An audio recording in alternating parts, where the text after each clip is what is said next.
Children have been killed in the past 13 months.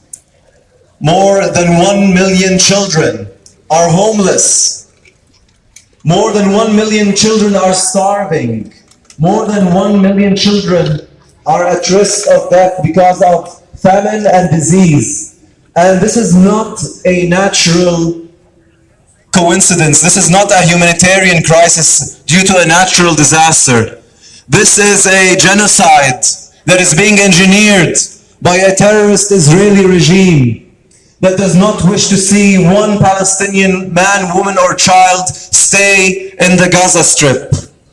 They are doing the same thing on a lower dose in the occupied West Bank. And they are increasing their fascist regime and rules inside occupied Palestine, where more than 2 million Palestinians with Israeli citizenship live. These are war crimes, and this is a genocide, and the Canadian government is aiding and abetting this program. They are aiding and abetting this terrorist regime that seeks to exterminate every single Palestinian off of the face of occupied Palestine.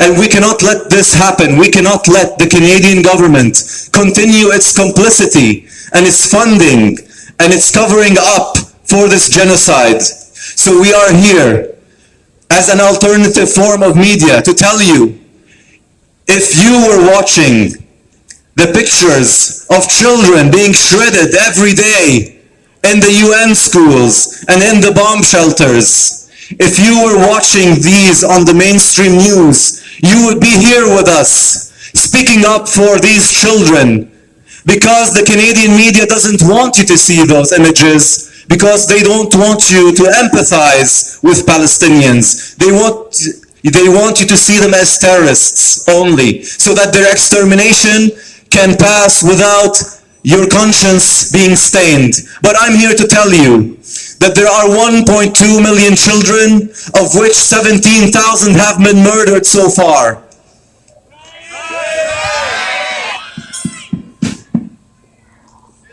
And it is your duty as a Canadian citizen to call out your government when it funds a genocide. Many of you are wearing the red poppies on your shirts today because this Canadian government back in the 40s sent its men to fight off a Nazi regime. Well, there is a new Nazi regime today. And this Nazi regime is committing a genocide in occupied Palestine. And it is your job to tell the Canadian government not to go and fight for Palestinians. We don't need that. But you can tell them to stop. Turn off the tap on this genocidal machine. Stop sending the explosives and the weapons. Stop subsidizing your tax dollars so that Canadian citizens can go and kill Canadian women, Palestinian women and children. It is unconscionable that this Canadian government is still selling Israeli products in our grocery stores. We need sanctions now on this Israeli terrorist regime. It is unconscionable that we have tons of explosives going out from Ontario and Quebec through the US and back into Israel without our knowledge, so that our Canadian weapons can bomb Palestinian women and children. It is unconscionable. These are war crimes. And when the dust settles, the Canadian government and everyone here who was silent on this genocide is going to be complicit.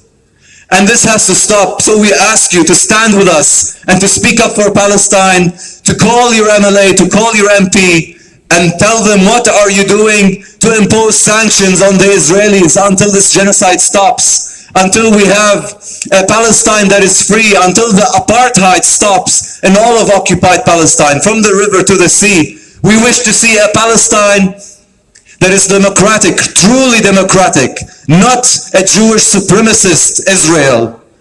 We don't want a Jewish supremacist Israel where only Zionists can have all the benefits and Palestinians are treated as second-class citizens at best and killed every day, slaughtered, massacred at worst every day. It has to stop. And a free, democratic Palestine from the river to the sea is the only solution to this. The two-state solution has been a mockery for the past 40 years. They have turned what was left of Palestine into ghettos and slums and reservations, the same way they have genocided the indigenous people here. But thankfully, in Palestine, there are 7.5 million Palestinians who are still living under occupation. And it has to stop. It has to stop. And we have a role to play in this. The reason that the South African apartheid has ended and the democracy came in its place was a lot because of the South African resistance fighters who were called terrorists in the 80s and early 90s, but suddenly became heroes and democracy promoters when we had a South African democracy take its place. The same thing is going to happen in Palestine.